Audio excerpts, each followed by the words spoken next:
दोस्तों, आज की वीडियो बड़ी मज़ेदार है और बहुत ही ज़्यादा काम की भी है। चलिए मैं मान लेता हूँ कि अभी तक आपने यूपीएससी प्रीलिम्स 2023 के लिए कुछ नहीं पढ़ा है, ज़्यादा कुछ आपको पता नहीं है और आपको एग्ज़ाम देना भी है। हालांकि ऐसा है नहीं, एग्ज़ाम देना है तो जाहिर सी बात है कि आप पहले से पढ़ रहे होंगे, लेकिन फिर भी मान लेते हैं कि आपने कुछ नहीं पढ़ा है। थोड़ी देर के लिए आप भी मान लीजिए कि आपने कुछ नहीं पढ़ा। इसके बावजूद अगर आपको यूपीएससी प्रीलिम्स 2023 क्वालिफाई करना है तो मैं आपको 3 स्टेप्स बता रहा हूँ। इनमें से किसी एक को भी इग्नोर नहीं कर सकते। इन 3 स्टेप्स पर आप काम करें तो आपके लिए प्री निकालना बहुत ज़्यादा आसान हो जाएगा, बहुत ही ज़्यादा आसान हो जाएगा। ठीक है जी। ये 3 स्टेप किस तरह के हैं पहले मैं थोड़ा सा आपको बता देता हूँ। मान लेते हैं कि ये पहला है, अभी समझ में आएगा, थोड़ा सा अभी भूमिका बना रहा हूँ। तो ये पहला स्टेप ऐसे चलता है, ये दूसरा है, ये ऐसे चलेगा, ये तीसरा है, ऐसे चलेगा और थोड़ी दूर जाने के बाद ये सब ऐसे हो जाते हैं। अब यहाँ से ये ऐसे चलेगा। बात समझ में आई? नहीं समझ में आई?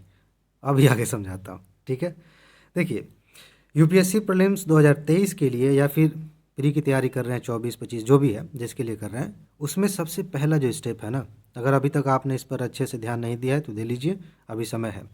सबसे पहला स्टेप क्या है, वो ये है कि आप आइडेंटिफाई करते हैं कि आपको चाहिए क्या। ध्यान से समझिए मैं क्या कह रहा हूँ। कुछ लोगों को थोड़ा भ्रम हो सकता है, अरे हम तो पता है, हमको पता है। अभी रुकिए थोड़ा सा, आपको आइडेंटिफाई करना होता है कि आपको चाहिए क्या। चाहिए मतलब जीएस की अगर हम बात करें तो कौन कौन सी चीज़ें आपको पढ़नी होती है। और फिर आप सोचेंगे कि ये तो हमें पता है, हिस्ट्री पढ़ना है, ज्योग्राफी पढ़ना है, पॉलिटी, इकोनॉमी, करंट अफेयर सब पढ़ना है। मैं उसकी बात नहीं कर रहा हूँ, वो है सरफेस लेवल पे है, क्योंकि वहीं से तो आप अंदर जाएंगे, दरवाज़ा मिल गया है। तो आप आइडेंटिफाई करते हैं कि क्या क्या चाहिए। तो आपको पता चलता है कि कुछ विषय आपको पढ़ने होते हैं, करंट अफेयर में कुछ टॉपिक्स पढ़ने होते हैं। लेकिन सिर्फ इतने की बात मैं नहीं कर रहा हूँ।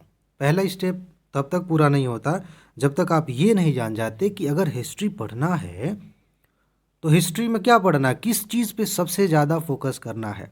ध्यान दीजिएगा, इसमें एक और बात मैं कह रहा हूँ कि अगर आपने आइडेंटिफाई किया कि आपको इतना पढ़ना है, ठीक है, जैसे हिस्ट्री का नाम ले लिए तो मान लेते कि पूरा गोला हिस्ट्री हो गया या पॉलिटी हो गया, इकोनॉमी हो गया।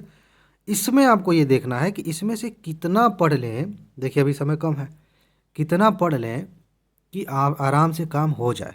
तब आप अगर मेहनत करेंगे, थोड़ा बहुत दिमाग लगाएंगे तो पता चलेगा कि इसमें इतना ही पढ़ना होता है भाई, एक तरफ से नहीं, छांट छांट के बीच में से। तो आपको ये खोजना पड़ेगा। जब तक ये नहीं खोजेंगे तब तक आप उसी भीड़ में हैं जिसमें लाखों लोग हैं, पढ़ रहे हैं सब कुछ, खूब बढ़िया से पढ़ रहे हैं, बड़ी मेहनत कर रहे हैं, विद्वान भी हो गए, प्री नहीं निकल रहा। क्या फ़ायदा उस पढ़ाई का। तो ये पहले स्टेप में आपको खोजना पड़ता है कि विषय तो हमें पता चल गए कि ये पढ़ना होता है, लेकिन उन विषयों में हमें क्या पढ़ना है जितने से काम चल जाए। प्री की बात मैं कर रहा हूँ, ध्यान दीजिएगा। आपको ऐसा नहीं करना है कि टॉपर बनना है इसमें, या ज़्यादा आप मार्क्स लेके आ जाएंगे तो आपको जो है मेडल मिल जाएगा। आप सिर्फ मेंस देने के लायक हो जाएंगे, ये बात यूपीएससी आपको बता देगी। ठीक है, रिजल्ट में आपका रोल नंबर आ जाएगा कि हाँ भाई इनको भी मेंस देने दिया जाए। इससे ज़्यादा की औकात नहीं है प्री की। लेकिन सच्चाई ये भी है कि प्री निकालना आजकल काफ़ी मुश्किल हो गया है और कंपटीशन आप देख ही रहे हैं। इसीलिए मैं कह रहा हूँ कि पहले स्टेप में आप जब जान जाते हैं कि इतने विषय हमें पढ़ने हैं तो उतने से काम नहीं चलता है, क्योंकि बहुत सारे लोग बस इतना ही जान के काम पे लग जाते हैं और लगे रहते हैं सालों साल तक। आपको ये गलती नहीं करनी। उसमें भी आप देखिए कि कितना कर ले कि आराम से प्री निकल जाए। इसमें मैं आपकी मदद कर सकता हूँ। ये जो टॉप 500 सीरीज़ चल रही है और उसी को एक अलग रूप में मैं अभी शुरू करने जा रहा हूँ, कल ही बताया था। ठीक है, उससे आपको बहुत अधिक अधिक मदद मिलेगी। यानी कि आप खुद से करना चाहें तो कर सकते हैं, मेरी हेल्प लेना चाहें तो फ्री में आप चैनल से जुड़े रहेंगे और आपको मैं बता दूंगा कि सिर्फ इतने ही टॉपिक आप पढ़ लीजिए, आराम से प्री निकलेगा। और कैसे पढ़ना है, क्या क्या देखना है, सब मैंने बताया था, उस पर मैं बात करूंगा। लेकिन इसका मतलब ये नहीं कि आपको अपना दिमाग नहीं लगाना चाहिए। आप खुद से भी तो थोड़ा करिए, तब आपको समझ में आएगा कि इसके पीछे कौन कौन सी चीज़ें लगती हैं, कितना मेहनत लगता है और क्या क्या अनुभव चाहिए ये करने के लिए। ज़रूरी है खुद से करना चाहिए। इसमें कौन सी चीज़ हेल्प करेगी अगर मैं कहूँ कि आपको खुद करना चाहिए तो देखिए, सबसे ज़्यादा मदद करती हैं पिछले साल की किताबें जो होती हैं। मतलब कहने का मतलब ये है कि पिछले साल की जो प्रश्नों वाली किताबें हैं वो आपकी सबसे ज़्यादा मदद करती हैं। वो बताती हैं कि आपको कहाँ फोकस करना है, किस पे ध्यान देना है। ठीक है, और जब आप समझेंगे उन चीज़ों को तो समझ में आ जाता है आराम से कि ये वो कोर एरिया है जिस पे हम काम करेंगे तो बात बन जाएगी। अब यहाँ से दूसरा स्टेप शुरू होता है, तीसरा आते आते और मज़ा आएगा। दूसरा स्टेप क्या है, हम में से बहुत सारे दोस्त ऐसे हैं जो कुछ नंबर से रह जाते हैं, कभी 4 नंबर, 5 नंबर, 10 नंबर ऐसे। दुख की बात यह है कि उन्हें शुरू से पता होता है कि क्या पढ़ने से प्री निकल जाएगा, सही में पता होता है। आप वीडियो देख रहे हैं ना, आप में से कई लोग, आप खुद ही आप सुन रहे हैं ना, हो सकता है कि आपको भी पता हो कि यार यहाँ से क्वेश्चन तो आता है, लेकिन आप पढ़ते नहीं, या फिर पढ़ते हैं तो उस तरह से नहीं पढ़ते जिस तरह से यूपीएससी क्वेश्चन पूछती है। आजकल देखिए सबसे बड़ी समस्या यही देखी जा रही है कि हमने पढ़ा तो है टॉपिक को, ठीक है, लेकिन उस तरह से नहीं पढ़ा है जिस तरह से यूपीएससी क्वेश्चन फ्रेम कर रही है। बात समझने की कोशिश करिए, दोनों में अंतर है। एक सीधा सीधा पढ़ लिया, कंसेप्ट पढ़ लिया, जैसे चक्रवात हमने पढ़ लिया, अक्सर चक्रवात से प्रश्न आते हैं प्री में, पढ़ लिया कि निम्न दाब बनता है, हवाएं आती हैं, गोल गोल घूमती हैं, ऊपर उठती हैं, आगे चक्रवात, नहा लिए बारिश में, इससे काम नहीं चलेगा। चक्रवात को आप उस रूप में देखिए जिस रूप में प्रश्न बनते हैं, तब जा कर के आप उस लायक अपनी मानसिकता डेवलप कर पाएंगे कि यूपीएससी कहीं से भी घुमाए तो आप उसका जवाब दे सकें। अब आप कहेंगे कि ये कैसे होगा, ये भी काफ़ी हद तक वहाँ से समझ में आ जाता है पिछले साल के क्वेश्चन से और पढ़ते पढ़ते, लेकिन मैं इसमें आपकी मदद कर सकता हूँ इसी सीरीज़ के माध्यम से कि मैं आपको बताऊँगा कि किस टॉपिक को कैसे पढ़ना है। तो यहाँ से काफ़ी ज़्यादा सहायता मिल जाएगी। लेकिन फिर भी इस वीडियो को बनाने का मकसद ये नहीं है कि मैं किसी सीरीज़ का प्रमोशन करूँ।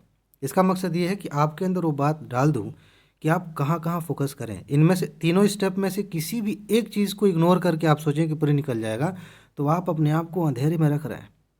किसी भी तरह से समझदार नहीं कहा जाएगा ऐसे व्यक्ति को जो इनमें से किसी भी एक स्टेप को स्किप कर दे। आपने जाना ही नहीं कि क्या पढ़ना है तो पढ़ते रहिए, कोई फ़ायदा नहीं। जान गए और उस तरह से नहीं पढ़ रहे हैं जैसे पढ़ना है, तब भी पढ़ते रहिए, कोई फ़ायदा नहीं। प्री क्वालिफाई करना है ना, तो उस तरह से पढ़ना पड़ेगा जिस तरह से प्रश्न पूछे जाते हैं। वो सोच अभी से डेवलप करनी पड़ेगी जो एक एग्जामिनर की होती है। आप स्टूडेंट बने रहेंगे तो बने रहिए, लेकिन अगर आप एक मास्टर के जैसे सोचेंगे, एक परीक्षक के जैसे सोचेंगे, तब आपको लगेगा कि मामला कुछ और है। समझ रहे हैं ना, वही मैं कह रहा हूँ। तो सेकेंड स्टेप में पढ़ते समय आपको इस बात का ध्यान रखना होता है कि यहाँ से क्वेश्चन किस तरह से बनाया जा सकता है। वो सीरीज आएगी, उससे काफ़ी मदद मिलेगी और आप खुद से भी करिए इसको। अब मज़ेदार तीसरी बात आती है जहाँ पर हमें सबसे बड़ा काम करना होता है, और यहीं तक पहुँचते पहुँचते बहुत सारे लोग या तो थक जाते हैं या छोड़ देते हैं मानसिक रूप से। ऐसा नहीं कि एग्ज़ाम छोड़ के भाग गए, वो नाम करेंगे, एग्ज़ाम में भी जाएंगे, बैठेंगे भी और आके बहाने भी बनाएंगे कि एग्ज़ाम तो बड़ा कठिन था, ये दुनिया भर की बातें। सही मायने में उन्होंने तीसरे स्टेप पर काम नहीं किया। मैं नहीं चाहता हूँ कि वो बहाना आप बनाएं, आपको सफल होना है, ठीक है। तो समझिए कि तीसरा स्टेप क्या है। पहला स्टेप क्या है कि आपने आराम से समझ लिया, सब कुछ देखा कि हाँ ये पढ़ना होता, उसमें भी वो देखा जिसे पढ़ने से आराम से आपका प्री निकल जाएगा। दूसरा क्या है कि जब आपने पहचान लिया कि क्या क्या पढ़ना है, तो उस तरह से जहाँ तथ्यों को याद करना है तथ्यों को याद किया। बहुत कुछ रटना है यहाँ पे, कई सारे तथ्य ऐसे होते हैं जिन्हें हमें रटना पड़ता है। जहाँ समझने की ज़रूरत है वहाँ समझा। कई लोग तो ऐसी गलती करते हैं कि समझने वाली चीज़ों को रटना शुरू कर देते हैं और रटने वाली चीज़ों को समझने की कोशिश करते हैं, फिर हो गया काम। वैसे नहीं करना। तो दूसरे में आप समझ पाते हैं या ये करते हैं कि किस तरह से हमें टॉपिक को तैयार करना है, वो उसी से आप कम समय में अच्छे से कर पाएंगे। और तीसरा जो है, तीसरा ये है कि आपको क्या प्रैक्टिस करनी है, ठीक है ना। यहाँ तीसरे स्टेप में आपको प्रैक्टिस करनी है, और यहाँ मैं आपकी कोई खास मदद नहीं कर सकता। हाँ, मैं ये मदद ज़रूर कर सकता हूँ कि आप प्रैक्टिस कैसे करें। मैं ये मदद कर सकता हूँ कि माइनस मार्किंग से कैसे बचेंगे। मैं ये भी हेल्प कर सकता हूँ कि आप प्रेशर को कैसे हैंडल करेंगे। इस पर वीडियोज़ आती रहेंगी आगे चल के, ठीक है। लेकिन करना तो खुद को है ना। मैंने आपको ये बता दिया कि यहाँ पर सब्जी रखी है, यहाँ पर चावल रखा है, यहाँ पे आटा रखा है। मैंने ये भी बता दिया कि कैसे खाना बनेगा, मैंने ये भी बता दिया कि कैसे खाना है। लेकिन अगर आप सही में अपनी भूख मिटाना चाहते हैं तो उस प्रोसेस से आपको गुजरना पड़ेगा। कम से कम वो तो काम करना ही पड़ेगा ना कि खाएं उठा के। तो सब कुछ हर मामले में कोई दूसरा हमारे लिए नहीं कर सकता। और यहाँ पर बहुत सारे लोग आके फंस जाते हैं, वो खुद अपनी जाल में फंस जाते हैं। वो सोचते हैं कि अरे ठीक है अभी तो तैयारी नहीं हुई है, तो जब तैयारी अच्छी हो जाएगी तो लास्ट में प्रैक्टिस कर लेंगे। एक ही बार पता नहीं कितना सोच लेते हैं कि 10 15 20 100 टेस्ट सॉल्व कर लेंगे, मज़ा आ जाएगा। ऐसा कुछ नहीं होता। प्रैक्टिस थोड़ी थोड़ी करके लगातार करनी पड़ती है, ठीक है। तो आप कहाँ हैं, आप इस पर काम कर रहे हैं कि नहीं कर रहे हैं, इससे तय हो जाएगा कि आप किधर जाएंगे। आप मेंस देने जाएंगे कि बस उसी भीड़ में इकट्ठा रहेंगे। जो लोग बार बार कहेंगे, हर साल कहेंगे कि यार इस बार यूपीएससी ने ना पिछले साल से ज़्यादा कठिन प्रश्न पूछ लिए थे। ये हर साल का रोना रहता है, और ख़ास तौर से वो लोग करते हैं जो कहीं न कहीं अपनी कमियों को एक्सेप्ट नहीं करते। तो ये 3 बातें हो गई। लेकिन मैंने बताया था शुरू-शुरू में कि एक पहला ये है, दूसरा स्टेप ये है, तीसरा स्टेप ये है। ये कुछ दिन तक चलेगा कि आपने देखा क्या पढ़ना है, कैसे पढ़ना है, आइडेंटिफ़ाई किया। उसके बाद से ये भी चलेगा कि हाँ भाई, जान गए इसको उस रूप में पढ़ रहे हैं जैसे पढ़ना चाहिए, और फिर प्रैक्टिस चलेगी। लेकिन कुछ दूर चलने के बाद आपको इन तीनों को साथ में लेके चलना पड़ता है। यानी कि अब देखिए ध्यान से, बहुत इंपॉर्टेंट बात है। आपको हमेशा इस बात का ध्यान रखना पड़ता है कि कहीं ऐसा तो नहीं कि आप फालतू की चीज़ें पढ़ रहे हैं। समय लिमिटेड है, एनर्जी लिमिटेड है। एक दिन की मान लेते हैं कि सुबह आपने 4 घंटे 5 घंटे लगातार पढ़ाई कर ली, तो शाम होते होते अब थका हुआ महसूस करेंगे। तो जब आप एनर्जेटिक महसूस कर रहे थे, फ्रेश महसूस कर रहे थे, उस समय आप क्या कर रहे थे? ज़रा सोचिए, उस समय काम की चीज़ कर रहे थे कि नहीं? तो ये बात है। तो अभी आपको ये ध्यान रखना पड़ेगा कि कहीं ऐसा तो नहीं कि आप फालतू की चीज़ पढ़ रहे हैं। ये भी ध्यान रखना पड़ेगा कि कहीं ऐसा तो नहीं कि आप गलत तरीके से पढ़ रहे हैं, बस कहानी पढ़े जा रहे हैं और खुद से कह रहे हैं कि आज 2 घंटे की पढ़ाई हुई, आज हमने एक विषय रिवाइज़ कर लिया, इससे काम नहीं चलेगा। क्या आपने उस तरह से पढ़ा जिस तरह से प्रश्न पूछे जाते हैं? क्या आपने उस तरह से दिमाग लगाया कि यहाँ से प्रश्न कैसा बन सकता है?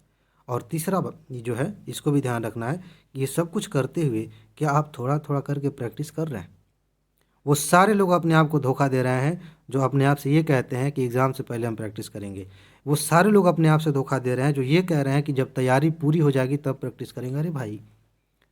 एक चैप्टर पढ़ा है ना आज, एक ही चैप्टर पढ़ा है, तो एक चैप्टर खोजिए, उससे संबंधित प्रश्न कहीं तो मिल जाएँगे, इंटरनेट पे जाइए, कहीं भी देखिए, उसी की प्रैक्टिस करिए। प्रैक्टिस करने वालों के लिए बहुत कुछ है, हज़ारों लाखों प्रश्न फ्री में मिल जाएँगे, लेकिन हम चाहें तब ना। तो बहाना नहीं चलेगा कि अभी पढ़े नहीं हैं तो प्रैक्टिस नहीं करेंगे। जितना पढ़ा है उतने का करिए, क्योंकि प्रैक्टिस का एक अपना ही मैकेनिज़्म है, वो दिमाग में एक अलग तरह से काम करता है, आपकी एक अलग क्षमता विकसित होती है। इससे फ़र्क नहीं पड़ता कि अभी आपका प्रश्न सही हो रहा है कि गलत हो रहा है, वो मामला ही कुछ अलग है, उसमें आप कुछ और बन जाते हैं, उसको आप मिस नहीं कर सकते। ठीक है जी? उम्मीद है कि आप तीनों बातों को समझ गए होंगे और इसकी गंभीरता को भी समझ गए होंगे। प्री निकालना है तो इनमें से किसी एक को भी स्किप नहीं किया जा सकता है। तीनों पे काम करिए, मज़ेदार तरीके से काम करिए। अगर आप इस चैनल पर जुड़े हैं तो आपका जो काम है, आपकी जो मेहनत है, वो बहुत आसान हो जाएगी। मैं हूँ यहाँ पे, और आप देख रहे हैं इस तरह की सीरीज़ आगे चल रही हैं और एग्ज़ाम तक चलती रहेंगी। तो उससे आप मैक्सिमम लाभ ले सकते हैं। खुद से भी काम करिए, जो मैं चीज़ें बता रहा हूँ उस पे भी काम करिए, निश्चित रूप से सफल होंगे। बाकी लोग सफल हो रहे हैं, हम क्यों नहीं होंगे? समझ रहे हैं ना? ये चीज़ हमेशा ध्यान में रखिए और सफलता ज़रूर मिलेगी। तो बस इसमें इतना ही बताना था। अपना ख़्याल रखिए, खुश रहिए, मस्त रहिए, मुस्कुराते रहिए, जल्दी से सफल होइए और ज़िंदगी को एंजॉय करिए। आगे मिलते हैं। नमस्कार।